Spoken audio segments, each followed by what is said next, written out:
好的，今天呢，我邀请到的嘉宾呢是 Jasonpaul McCarthy， 他呢是前帕森斯时装设计系的前系主任。如果对这个美国和英国的这个设计院校有所了解的家长和学生哈，应该知道Parsons他的这个地位哈，应该可能算是这个设计学院领域里面的哈佛。所以话呢，今天的话呢，我们是非常荣幸的邀请到了 Jasonpaul， 他会带给我们一场干货满满的关于如何制作一份能进入这个顶尖艺术学院招生官法眼的作品集的讲座。好的，现在我就把时间呢交给Jasonpaul。OK， 好，Jason。Now I give the time to you, and I just briefly introduce you a little bit. So now I think you can spend a little bit more time to, to introduce your background as well as, what you can really bring the value to our audience. Absolutely, thank you, Alison. I appreciate that. And hi, everyone. It's great to be online here, and hopefully today I'm going to be able to give you some crucial information, advice, suggestions about portfolio. Again, what I'm going to share with you today is not necessarily the answer to every portfolio. It's going to be a general sort of advice on what to put into your portfolio or what types of portfolios there are. One thing is really key to sort of say from the beginning is there's not just one portfolio. Portfolios are very individual to the student. So it's really important that you think about your portfolio when you're applying to design school. So let's get started. And again, if you have any questions, I would suggest that if you wait till the end of the presentation today, and I'm definitely going to be here for a while to answer them the best I can. And if I can't answer them all today, we can definitely set up a WeChat group and have a further conversation after. So Alison gave me a little bit of an introduction to me. So my name is Jasonpaul McCarthy, and I've been very fortunate enough to be an educator, a designer, advisor, creative director, and I've really been able to travel the world in New York, in Paris, London, obviously China, to really share my knowledge of education in art and design and working with leading brands and companies. You can see on here I've worked at Parsons, I've worked at different brands such as UEL, I've collaborated with a number of different companies. So I have a good really range of experience understanding what the industry needs, but also education art students applying for art school. I myself graduated from the Royal College of Art in London. I did my master's there in fashion women's wear, but I've always really seen myself as an artist and designer. And that's why when I talk today, I'm going to be speaking more about art and design in general and how the principles really apply to a variety of different subjects, from animation, from architecture, fine arts, fashion. There are a few differences and I'll highlight some of them, but the principles of what an art portfolio is quite standard across all these subjects. I've gone on, as I said, to travel the world. I was a creative director of Benno in New York, which is a sustainable, ethical fashion brand. Now they do more accessories. I've done workshops. I've done shows. I've been a judge. I've actually also organized fashion shows and events and exhibitions, competitions. And I really just love education. I love teaching, I love guiding, and really helping the next generation of designers and leaders, because they will be the future and they will be the people that really change our world. So today I'm going to talk to you about art portfolio, and I'm going to give you a lot of information, really crucial information. I want you to sort of sit back and just really just take it all in. If you want to take some notes, feel free to do that. There's got to be a lot of information. All this is, online at different schools. You'll find it in different chats. So this is nothing I would say that's unusual to applying for art and design school. But I think I'll highlight some of the key things that I think are really important, or some of the tips that I believe that are the things that students sometimes don't focus on when thinking about building an art portfolio. And actually, one of the first things I'm going to focus on is, what is an art portfolio? And that might seem like an obvious question. But I know that when I work with a lot of art students, and then when they're doing their portfolio, they actually don't ask themselves what an art portfolio is. They just start to put their work together and think that's what they should be working on. But it's important that we sit back and think, what is an art portfolio? An art portfolio is a thoughtfully designed visual selection, and presentation of your art and design work. So again, it's thoughtfully designed. So a selection, it's not just everything. It embodies your ideas, your research, your innovations, your skills, your work in progress. It shows your interests, your style, and your focus. And an art portfolio is a collection of your best work, your best artwork that highlights your experiences and demonstrates your ability and potential. And I'll keep on coming back to some of these key elements throughout the presentation, because I really want to try to really show you these key elements that you should always keep on focusing on. So what is the role of an art portfolio in applying to art and design school? Well, as you can see here, these are the main elements when you're applying to art and design school you have to consider. You have to consider, of course, the application. There's a fee sometimes involved. You have to sometimes send your transcripts. But the portfolio is really one of the key parts of any application art and design school. Sometimes there's a specific challenge, and we'll talk about that a little bit later as well. The essay and the personal statement is definitely an important part. I won't necessarily cover that today, but it's definitely something you want to make sure you invest your time in and get the support for that. Of course, tests, sometimes TOEFL scores, ESL scores, letter of recommendation, sometimes it's an interview. But the portfolio really is the thing that stands out. Without that, you're not going to get accepted into an art and design school, and the school are not going to see if you're a fit for that art and design school. So why are art schools focusing on portfolio? Why do they see that as the most important thing when you're applying? Well, from admission counselors, in art and design schools, if they just looked at your grades, your test scores, your extracurricular activities, that doesn't still tell them what you are as an artist. It doesn't really tell them what your point of view is. It doesn't really tell them what your technical skills are. So again, that's why it's really important that you're able to demonstrate that in your portfolio. It's also important, this is what I said just a minute ago, that you fit into their school. And this is one thing that students don't always think about, especially when looking at school lists. Is this school the right one for you? Just because it's famous, just because it's really popular, it still needs to fit you, your abilities, your skills, your major, your interest, and your environment. So again, don't just think about a portfolio as a body of work. You still need to think about the school and is that your fit? Because they're going to be looking at your portfolio in the same way. So what to consider when preparing your art portfolio? I've built a number of programs that teach portfolio for a number of years. And I believe this is a good structure for when you're thinking about applying to art and design school with your portfolio. First one, plan. Second one, research, structure, execute, and review. And I'll talk to you a little bit about that right now. The first one, plan. Planning is all about time, giving yourself time. And time is your best friend when you're applying for art and design school and when you're building a portfolio. I recommend that when a student is applying for art and design school, they want to at least give themselves 1 to 2 years prep. Of course, you might decide last minute you're going to apply. That's still possible. But to really maximize your potential, to really maximize your work, if you can give yourself at least 1 or 2 years in advance, it's really helpful for you to get the best out of your portfolio. Also, a little tip. Don't apply for your portfolio or don't apply for your school 2 hours before the deadline. Don't apply for your school 1 day before the deadline. Things happen, okay? I've seen it many times where students have either missed it, the internet's gone down, they've realized their file size is too big. So again, time is a really important variable when you're doing portfolio. Second thing, research. Decide your subject of interest. So what drives you? What do you love to study? What are your strengths? Look at what type of subject you might be interested in. And sometimes the subjects might be different schools in different ways. They may be taught in different ways. So again, research your subject. That's going to help you to craft your portfolio. Also, do research on schools. Don't just hear what people say and don't just listen to others. Use your time wisely to see what the best school is for you. Consider the city that it might be in. Maybe it's in New York or California or Paris or London. How does that affect your studies? How does that affect your major? How does that affect your network of laboratory of learning? So again, think about that when you're also doing your research. And of course, there's loads of different schools and loads of different subjects and loads of different majors.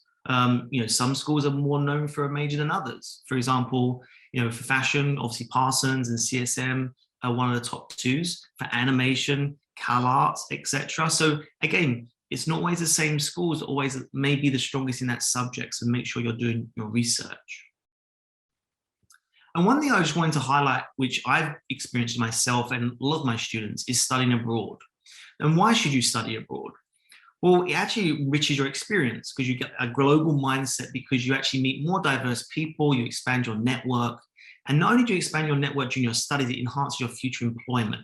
So I always suggest that whenever you're looking at schools and programs, look to see if they do add a study abroad aspect to it. Or if you do want to yourself study abroad, you think about that as a benefit to your laboratory of learning.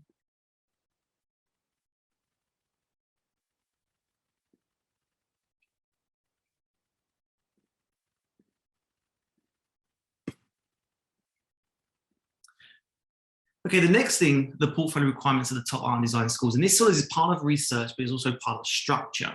And we'll look at a little bit more of portfolio towards the end of the session today. But of course, looking at the types of requirements of the top art schools is very important. And each school is very different. And again, I'll probably highlight many, many times during this presentation. Every school looks for something a little bit different in a different way. So make sure you're definitely looking at school requirements. But in general, these are the main elements you need to think about in your portfolio from the school requirements. They normally have 10 to 12 to 20 pages or examples they ask you to present or submit. You normally should include a variety of mediums or approaches to your work. You should include assignment-based or project-based work, self-directed work, as well as sketchbook work. The portfolio doesn't always have to be major specific, and that's something I like to specify, because actually more and more times we're seeing that schools like to see you have a breadth of work, from painting to drawing, even if you're interested in graphic design. Do not include work where you just copy a photograph or replicate a character or an animation. Again, that's not really showing your creativity or your innovation or your skills.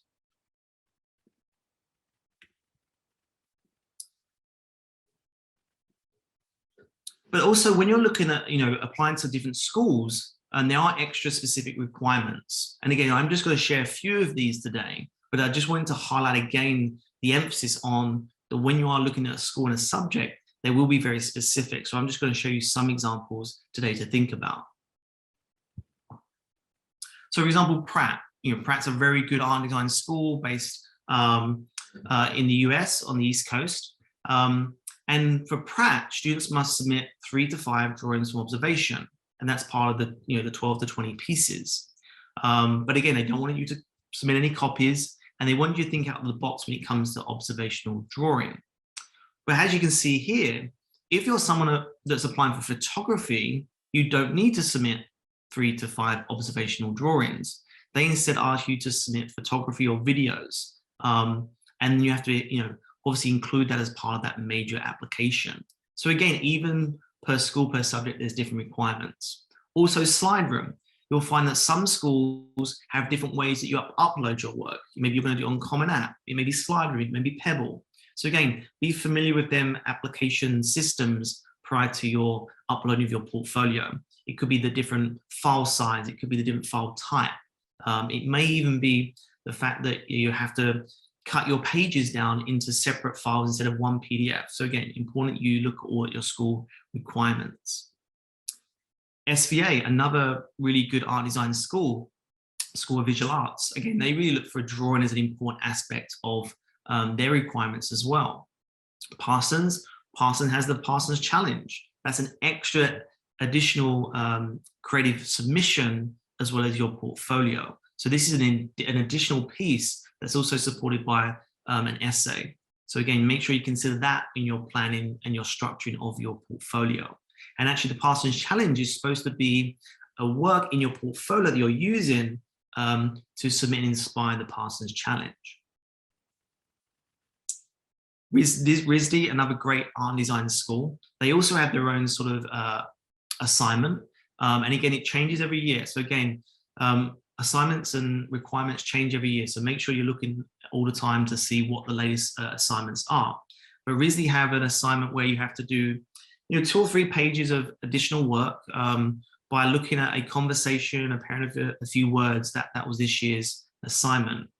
But in addition to that, RISD also want you to make sure you include your research and your preparatory work, so your work in progress, but no more than 3 areas in your selected portfolio should reflect that.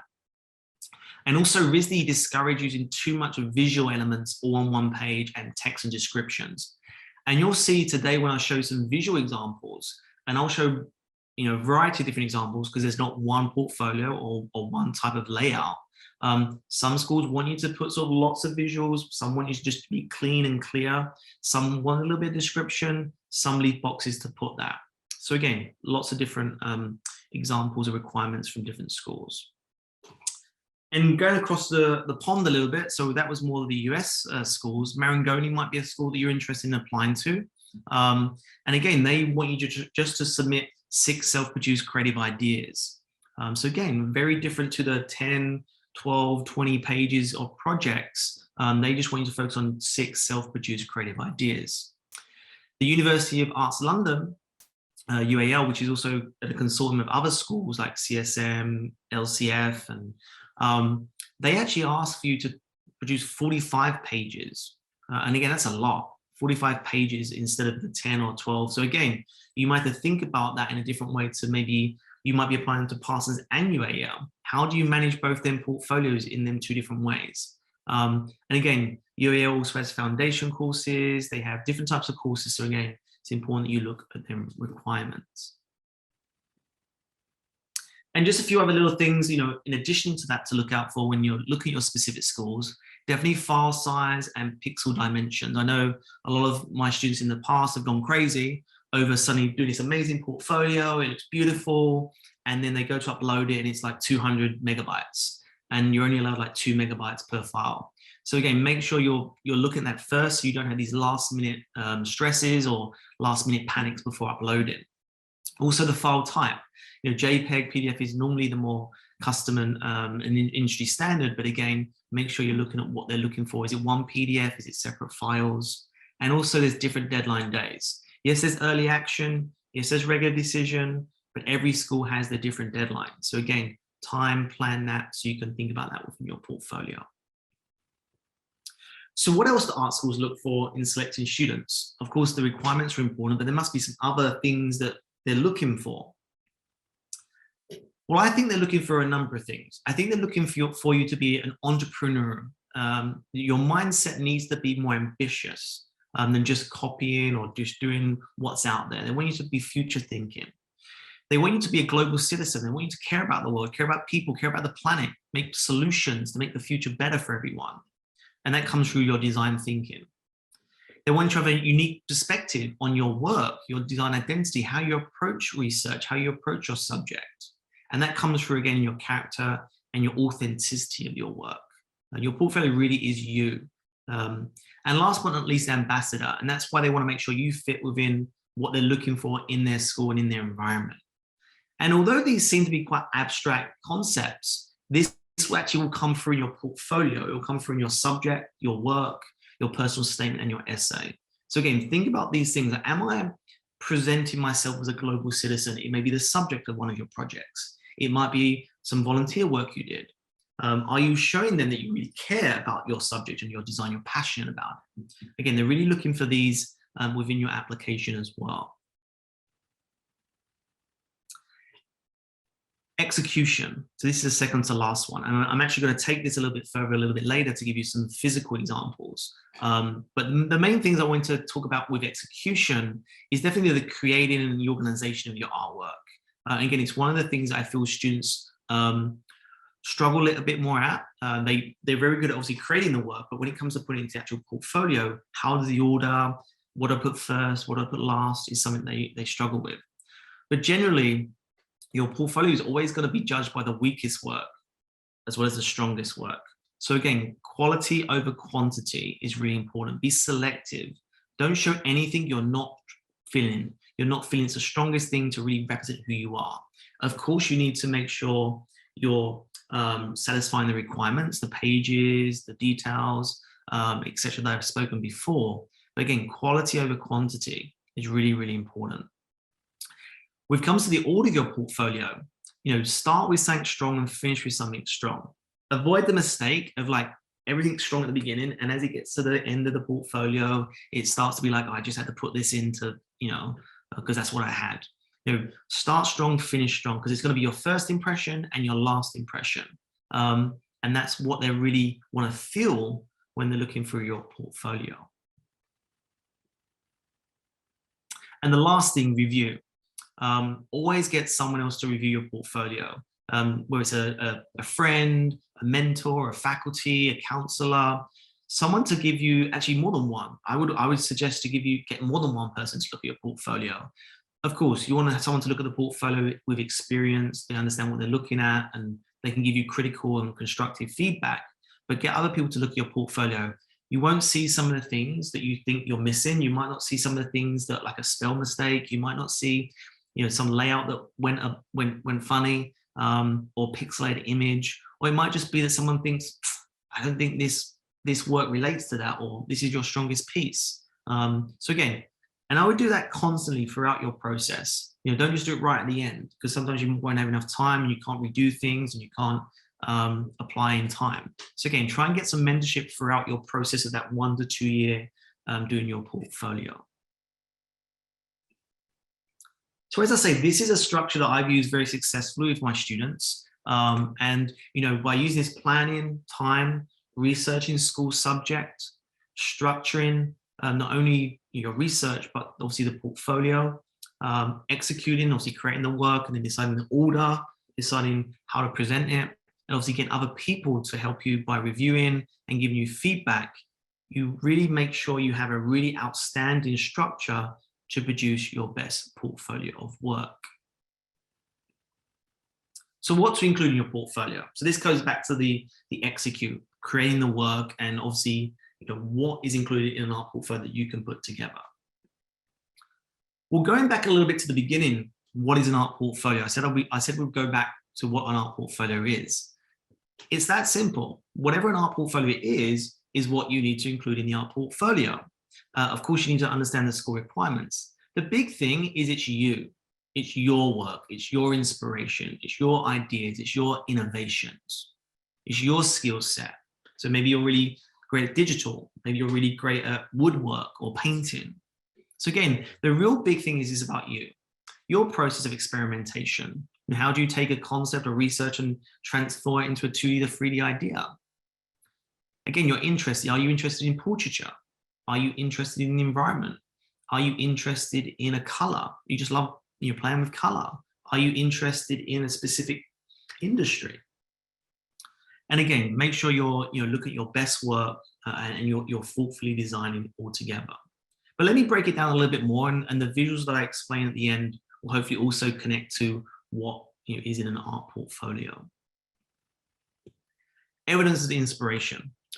Again, so when you're presenting, you're communicating, you're showing, and you're trying to impress. All right, and I like using these words: present, communicate, show, and impress, because that's what you're doing. You're trying to convince them. You're trying to show them who you are, what you can do. So providing evidence of inspiration and research really helps them to think where you're getting your observational ideas from, what you're looking at around the world, how you're getting inspired, how you're resourcing your laboratory of learning. So again, that's a really important part of your portfolio. Sometimes it can be in visual terms. Sometimes it can be in a written articulate way of doing it. But again, make sure you put in your research in there.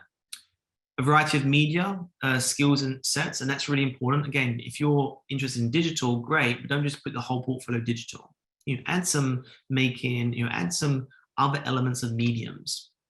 If you're interested in fashion design, put some drawing in there that maybe is still illustration, or maybe you can still put in there some textiles. So again, there's loads of different mediums you can play with in your own subjects. Animation, character design. There is obviously doing stop motion. Maybe you want to create a little movie. Maybe you want to use, different software skills. So again, think about the mediums within your subject and major, but also outside. Unique voice identity for your work. And I think this is one of the most important things, because obviously schools see so many students, so many portfolios, and the majority of them might have very similar types of work, very similar types of outcomes, very similar types of skills or mediums. But what is the subject that you're related to? What is that thing you're so passionate about? And make sure that can really get through all of the work that you do. And that's one thing when I work with my students, when we're doing the projects, I say, yeah, we're going to make a book, or maybe we're going to do some typography. Maybe we're going to, create an app. But what is it about that app that relates to you? What is it, the project theme? Why is this going to be different? I think that's the key whenever you're doing a project, is that sort of identity of what you want that to speak to about you. Presentation, layout, and composition, very important. Again, obviously content is key, but how you deliver that can sometimes be different based on how you lay your work out. It might not read the proper way. It might be messy. They might not get the idea. You might overdo it. So again, layout and composition, an important part of any portfolio of work. And then again, 2D, 3D processes, iterations, and final work. They want to see the whole process, not just the final outcome. They want to see all of them elements. And these are some other things that, again, not so obvious when you're thinking about building your portfolio. And you might think, how do I show that I'm editing my work? Well, of course, by selecting the best work, by making decisions about where you place things on the page, or by saying less is more, that's showing you have that ability to edit. And as a designer, decision-making, editing are really, really important. They're really important skills. How you make connections. That could be whether it's through connections of your research, it could be connections of subjects, it could be connections of themes. But again, how do you balance that throughout your process? Again, digital, physical work, like I mentioned, how do you balance that? But also from a documentation point of view. So how do you get your sketchbooks and try to document it from a digital point of view? Because most portfolios are now online. Most portfolios, you're going to have to do a type of online application. So how do you document your work from physical to digital? It's a really important skill to learn. And again, that's why time when you're preparing your portfolio. And again, communicating softwares and technical skills. You're not necessarily going to write in there, I can do Photoshop, or I can do Rhino, but how can you show that in your portfolio without labeling it in words? So again, how do you show that throughout your portfolio that you have these skills, whether it's Illustrator, maybe you have types of specific drawing skills, technical skills, making skills, garment construction. Again, that's going to come through in your portfolio. And then finally, on this sort of topic of the portfolio to include, again, they really want to just know what you think, how you feel, how you get inspired, your views and observations, and how you make connections with your research, and again, your design process, and not just the outcome. And these are not specific, like tangible things you can say that's a project or that's in the portfolio. These are just things that generally you will infuse into your portfolio through your passion, through your desired subjects, through your energy, and that will jump off the page. And that's where when you have people reviewing your portfolio, sometimes emotional, energy, feeling, motivations, commitment, sometimes getting that from your work is as important as someone having Photoshop skills, making skills, okay, they've done some observational drawing.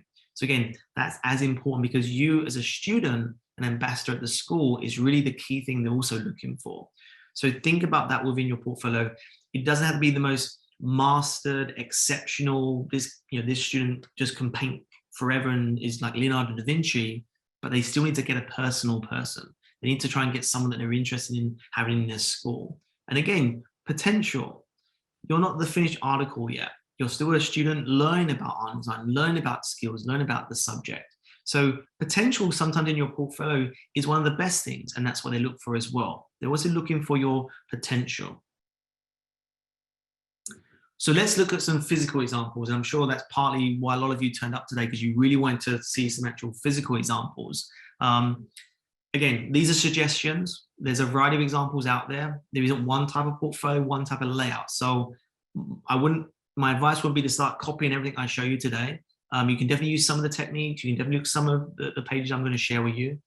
Take on more of the advice I said before about the planning and the structure, the execution, and doing your research. But again, it's always good to get references. It's always good for you to see some variety of portfolios.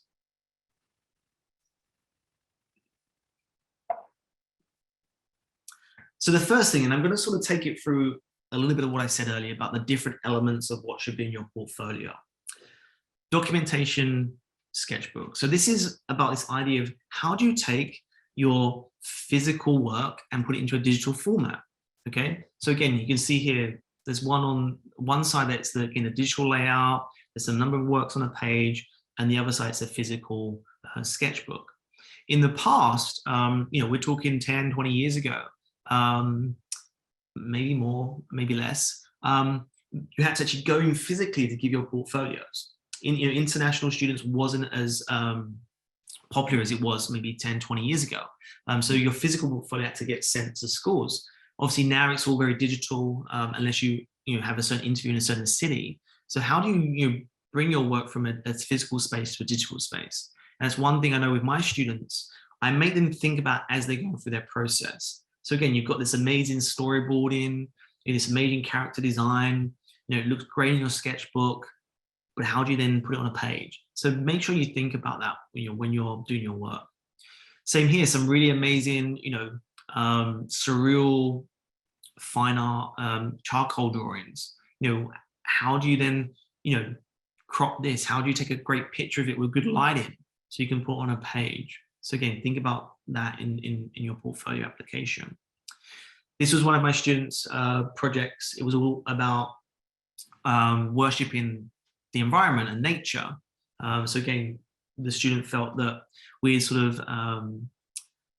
had consumed so much of the earth, we consumed so many resources, we'd sort of lost our way with nature.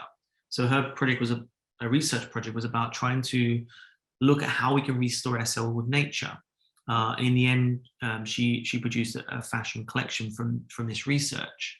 But she produced these beautiful sketchbook pages. It's important that you keep these in your portfolio and you find a way to transition it into your art portfolio. And again, you'll see some of the pages later on how research and this has happened. Again, you might have this whole sketchbook of ideas and you've got 2 pages. So again, you have to be really critical in what you're editing, how you can transfer that. You can't pick everything. So what are the best key elements? How can you maximize the page size? And that's another thing about page sizes. There's not one page size. Some schools do have a requirement to the type of page size they require. I think one of the applications I was doing a few months ago was Glasgow, and I think they may have a page size. But again, it's up to you. If you want it to have it longer, great. If you want it to have it more square, great. It's again up to you how you want to present your work. Definitely think about how it looks on the screen. Definitely think that most of these admission officers are going to be probably on a laptop or a desktop. It's not going to be in a massive projection. So again, think about size. Think about, can you read it? Can you really see it in that process?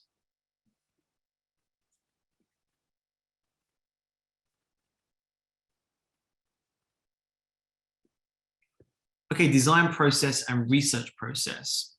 Actually, there was a question about, what schools are these portfolios accepted for? So I'm not showing you portfolios specifically accepted to specific schools because there are so many schools, so many subjects.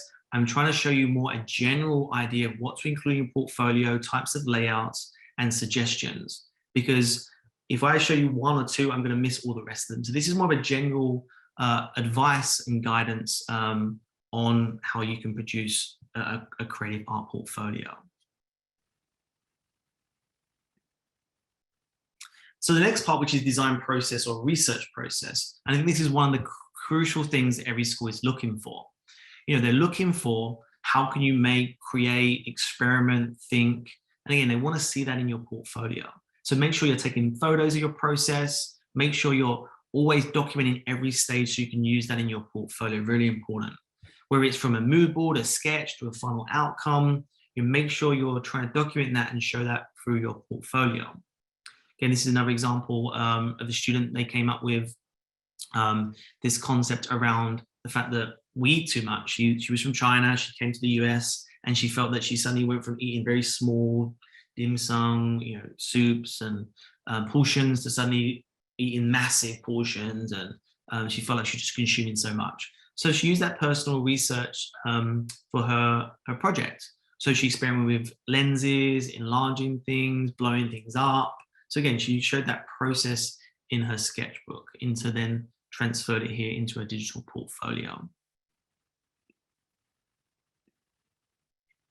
This is another example of an architectural student showing the process. So again, really showing more technical design, software skills, really showing her ability to do perspective drawings, so that, of course, that relates more to that subject. So again, it is still important that you try to think about the skills within your subject. And there's a lot on this page, but actually from an architectural point of view, I think it works. Maybe from another subject point of view, maybe it won't work as much, because with architectural programs, you need to do a lot of different, different types of drawings, different types of elevations, different types of planning, inside, outside, urban landscaping. So again, this was probably more relevant to that type of subject and type of student. And again, this was the second page after that as well. So variety of mediums and work. Like I said that before, schools definitely want you to not be one trick pony. They want you to really embrace all the different materials and all the different ways you can share and create your work. And one of the reasons for this is when you go to art and design school, they're going to have so many resources. They're going to have a laser color. They're going to have printing facilities. They're going to have, welding maybe. They're going to have so many resources, labs and digital labs and 3D printing. They don't want you to come to their school and just be stuck in the art room or doing painting, or they don't want you to be stuck in the fashion studio, work on the mannequin. They want you to really embrace all the resources and everything they've got on offer. So they want to try to see that you're willing to experiment and push yourself in your portfolio. Also, in any art and design subjects, innovation comes from either cross collaboration of subjects and skills and mediums, or you pushing your boundary of your art medium. So again, that's also an important reason why they look for that. These are more examples of sort of fine art. So again, I'm trying to show you a variety of different subjects throughout these examples. But again, one's of a toilet, one's of these eagles, and one's sort of more about this person's vulnerability inside himself. Again, watercolor and colored pencil. But again, different sort of outcomes all on one page. Same here, a few different subjects, a few different types of outcomes, from print to more sort of landscape to still life. Notice the difference though in layouts again. This has some titles there. This has sizes. It says the mediums. This one doesn't. Again, some schools want it, some schools don't. So it's again important you look at that when you're doing your application. But there might be occasions where you think this one outcome is enough. This single outcome, this single element is enough for me. So you might just put one big, amazing, fine art, wash outcome on your page. And you might think, I just want them to see what I really try to achieve with this artwork, the reflection, the transparency, the colors. So again, that can sometimes be your strength. That can sometimes be the strength in your portfolio. Maybe you want to show them one of these really detailed drawings that you've done before. It's something that really can show them that, your hand-eye coordination, your observational skills, your, detailed. You're in, this person who would have done this drawing probably spent hours doing it. And again, if you put more other things on the page, maybe it will take away from that drawing. And sometimes you might want to, do multiple themes or multiple outcomes on the same theme. And this is something that a lot of art schools are very much looking for as well when you think about your interest or your subject, how you approach it in the same way. This was a student that was interested in dreams, and he was actually an illustration fine arts student. And he decided that he would try to illustrate himself after he had a dream. And these are just different drawings, different sort of experiments, you could say, throughout the times when he started to dream. So again, that's just one example of using a theme and doing it in a few different ways. This doesn't necessarily look like the same thing, but actually this was all about this student's personal environment. Okay, so although his sister's there, the other two are himself. And this is him sort of experiences in personal environment. And I don't know if you can see where his little sister is, there's like a shadow of a dinosaur. So it was all about these extra visions, extra demons, extra thoughts that he felt that were around him sometimes in his environment. So again, a very heavier subject, but again, around a similar theme that he was trying to explain in his personal statement. Again, charcoal, colored pencil and pen. So again, showing different approaches. And again, this student also is interested in portrait, not the last one I showed you, the one before. So again, these are 3 different types of portraits. So again, it might just be the overarching theme is something you're really interested in and you apply that. Of course, it's really important that you show your research to your final outcome. Sometimes you might show final outcomes, sometimes you might show just a little bit experimenting, but at some point you need to show project-based learning, assignment-based learning where it goes research to final outcome. That's really going to tell them you can go through that design process. And that's one of the most important things in art schools today. This was one student that was trying to put together a book, a flip book. And we talked about, what is one of his experiences, or good, bad, ugly, whatever experiences. And this student just really didn't enjoy flying. That was something he just didn't enjoy. So he decided to use that and that story and that narrative to create like a flip book, a sort of illustration to show that experience. So this was part of his research, experimentation, testing, and then, oops, there we go. And this was the final idea. Again, very creative, very individual, very unique, shows his drawing, sort of his storytelling, his making. So again, lots of skills, lots of elements of what the schools are looking for within this short little project that we're showing. Of course, this took a long time. Well, that's 2 pages. It takes a long time to create the content and produce the outcome. But again, I felt this was a really strong, interesting outcome. Very visual. Page layout on design and presentation. And again, I wouldn't be, crazy about this. I wouldn't, I wouldn't sort of worry too much about that. I think less is more. But again, how you lay your work out is important, how it represents, how it presents. Again, there's lots of different layouts that you can come up with. These are just a few different examples of how you can put things on pages. Some with text, some without text. But again, get other people to look at your work, and if they think it's clear, your message is coming through what you wanted to say, then that's the most important thing. But definitely take consideration to each page and how you want to present that, especially because we're more digital now and visual, and we like to see things that look good. Again, this is an example of one of them sort of squared templates I just showed you. This was an illustration student. So again, a little bit of the project in top hand corner, and then this is the work that she produced for one of these illustration projects. Again, this is another one using the squared sort of approach, another sort of architectural student, using the sort of the focus is on the top. So the top is sort of half of the page, and then the bottom is sort of broken down into segments. This is another student that's showing their story, and actually this and the next page connect together. So this is going across more from left to right. So again, start off with obviously a description, and then she came up with this comic story in this comic book, which then ended up being transferred into a sculpture. And she created a sculpture. Again, a really interesting typography project. Again, this student loved typography, loved graphic design, loved visual communication. So they created this sort of typography of their own. And this is another typography project, again, using face as drawing and fingers. So again, all these letters are created by the face. This is a UX UI design project. And you'll notice that this one's very busy. And I wanted to show this one because it was quite controversial for this student. And this student was actually applying to more of a liberal arts university. And that's partly why there was a lot more research, a lot more information.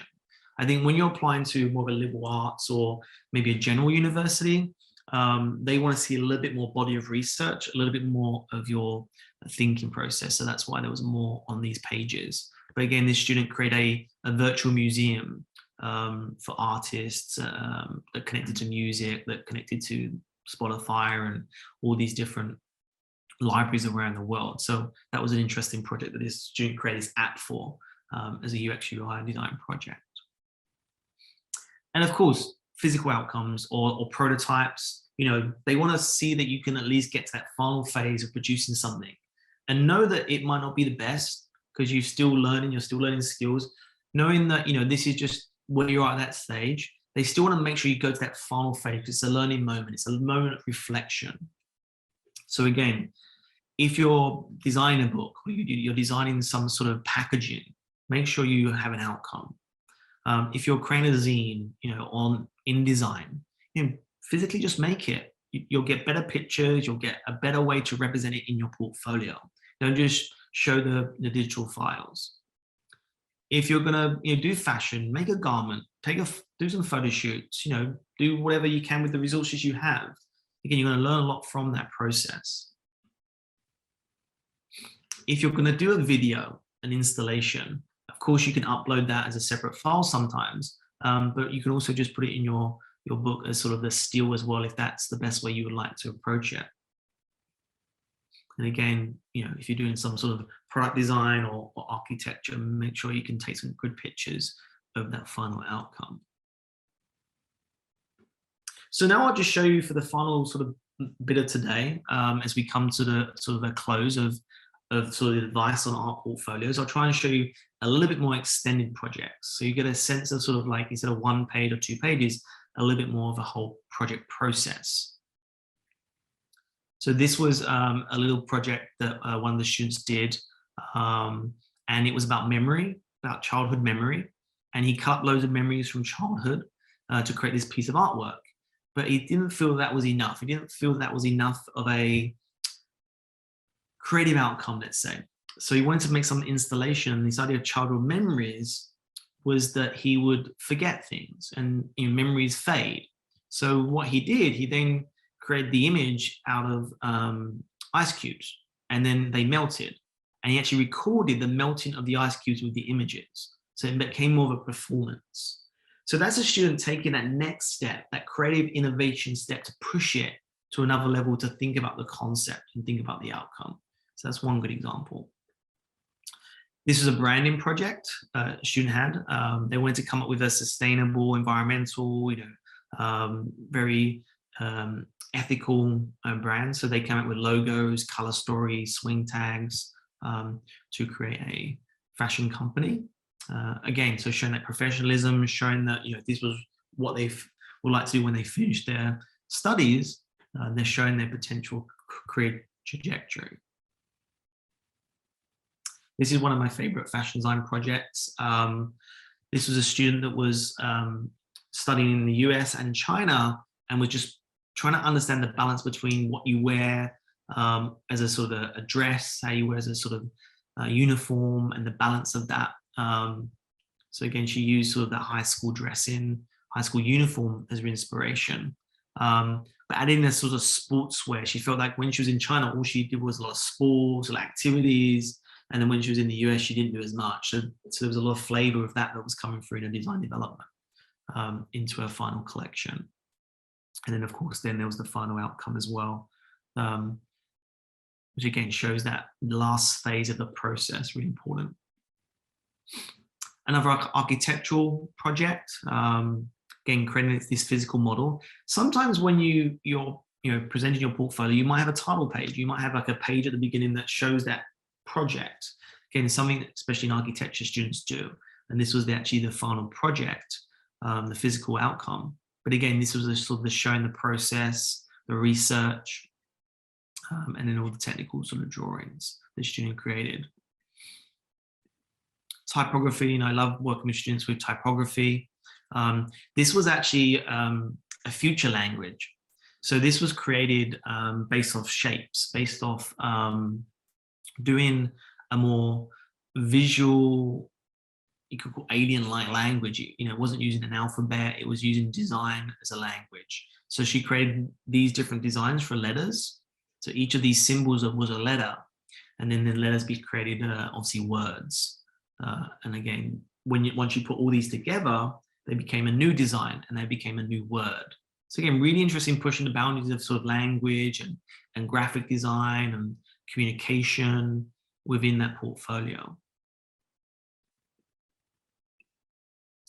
This is a product design one. Again, this was sort of thinking about more from a UN, thinking more about sustainable, thinking more about social projects, social entrepreneurial project about water and how to help different communities, whether it's transport water, collect water. So again, thinking about that sort of global citizen, thinking about the project, how they can share that with the university of what your maybe future ideas might be. And then one of the last ones, this illustration book. Again, this student was really interested in kind of writing stories. This was a story about a whale and a small boat, and how this whale and this small boat met each other, and they fell in love with each other, this whale and a small boat. But she obviously illustrated it through. It's a really amazing book, really great illustrations. And you can see here, these were the different pages, but she presented, instead of having the book, was on these different pages.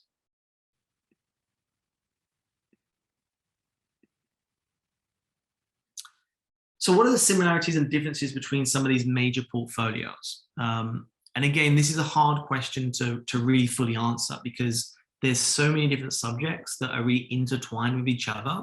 And again, what I tried to sort of do was just really authentically just think about some subjects and write these down and think about what are some of the things that I would want to see maybe in a portfolio. So for example, if you're interested in fashion and maybe applying for a fashion program, like I mentioned, don't just do fashion, do other things in your portfolio. But from a fashion point of view, you definitely want to show some textile experience, experiments, and knowledge of materials, maybe styling, obviously drawing, illustration, garment construction. They're the sort of skills that I think you want to try to definitely show in that portfolio. If you're interested in graphic design, communication design, definitely obviously software skills, you're balancing digital, physical, illustration. Storytelling is a really important thing. Storytelling is going to be important for all the subjects, but obviously specifically from a graphic communication point of view. I always love typography when it comes to graphic design. From illustration, there's so many different types of illustration, but mixed media, collage, again, character design might be more important to you, more interesting to you. So include that in your portfolio. From an architectural point of view, definitely technical drawings, perspective drawings, thinking about the environment, thinking about construction, interiors. That might be something that you might want to include more into that type of portfolio. Product design, definitely more thinking about the user. Again, very similar to architecture, technical drawings, making, thinking about materials, production, thinking about the function as well as the fashion of the product design. UX UI design, this could cover from web to apps. It could even go from NFTs to lots of software skills. So again, lots of different ranges of things you might want to include in that type of portfolio. Animation, again, lots of software skills, motion graphics, character design, storyboarding. Maybe you want to do some film, again. And then finally, sort of fine arts, mixed media, materials, observational drawings, maybe sculpture, illustration, digital. But again, there's so many ways you can cross a lot of these together. I wouldn't say that there's something that really stands out that's so different between each of them. Of course, if you're applying for, let's say, fashion design, and you're applying for animation, you might more do a garment for fashion design than you would do for animation. But it doesn't mean you can't still put a garment in your animation, okay? So again, there's no one rule for all. So my final tips then, and I know I've sent a lot today and I've sort of shared a lot with you, but again, it's really important, and there's a lot of information that you have to digest and think about when you're applying for art and design schools. But you all have the ability, you all have the access and resources to be successful by just doing these core things. First thing, read everything really closely. Make sure you're looking at the requirements. And again, really important, the amount of students that I have that sometimes don't even look at requirements, they just put their work together and they think that's it. So look at how many pieces, look at the format, when it's due, and all the core requirements. Again, arrange your portfolio in a specific way. Strength at the beginning, strength at the end. What do you want it to say throughout the portfolio about your subject, about your theme, about your narrative? Really important. Again, text. Sometimes there's boxes in the application that you can just use. Sometimes you need to put it on paper. Sometimes you need to put it in the actual portfolio. So again, just see which is the best way of doing it and don't go too elaborate. Tell a story. So your story for your work is really important, and not only the portfolio, but your projects. So again, make sure you're sort of making them feel like they've been transferred or transitioned into your work and really just living and breathing it as they go through it. Again, don't get hung up on quantity. Quality is the most important thing. Your best work, your best pieces. And again, get advice from people. Go to National Portfolio Days. Seek advice. Come to webinars like this. Go to more webinars like this. There's going to be lots of different information that's going to help you. Okay, make sure you showcase your technical skills. Make sure you're showing as much as you can about your abilities, what you can deliver, from whether it's a foundational level to your software skills, to your drawing skills, to your thinking skills, your communication skills. That's what the admission counselors are looking for, to sense in your potential. And again, and I put this, don't choose click examples or cliche examples. Is like if you're doing a still life, and I've seen many of the times when suddenly there's like a jar, there's a flower, there's the usual still life of fruit, etc. Be ambitious, be creative, go beyond that. Don't just do what the old traditional still lifes are. So push yourself beyond that. So again, your portfolio really shows the schools that you're creative, you're well-rounded technically, you're a capable artist and designer. If you take your time, you edit carefully, you seek outside help, you compile your wonderful portfolio that shows off your abilities, and it will help you to get into your dream school. So I hope some of these advice today helped you to think about all these elements. I know there's a lot to digest, but again, if you just take a few things from today's presentation, I think you're on the right road and the right next steps for you in your application. If you are interested, of course, in getting mentorships, we do offer portfolio programs. So we do help and guide students who are 1 year, 2 year, 6 months away from applying. We help them with the content of their portfolio. We help them with the curation, organization. This is an example, again, of just a sort of course plan where sometimes we will build a whole program for a student. They'll have a number of different modules, a number of different projects. We'll work on their essays and their portfolio. We'll also give them recommendation letters. So again, if you're interested in getting advice and getting support for your portfolio, you're not sure where to start, or you need someone to review your portfolio, let us know. We'll reach out to you, and we can look to see what options and opportunities that we can provide you. We also offer mentorship sessions. So again, if you just need some mentorship sessions, you don't need a whole program, you just need a little bit of help, we can also do that as well. My goal in life is really to help students the best I can to be successful in what they want to do, whether that's applying to art and design school, whether that's being the next designer for cars, whether it's being the next architecture. So I just really want to try and help you as best I can in your next journey. But again, if you've got questions, I know we're going to have a little bit of a Q&A at the end of the session now today. So please feel free to, in the group chat, ask as many questions as you can that I can answer. And you can also follow up after as well. So thank you.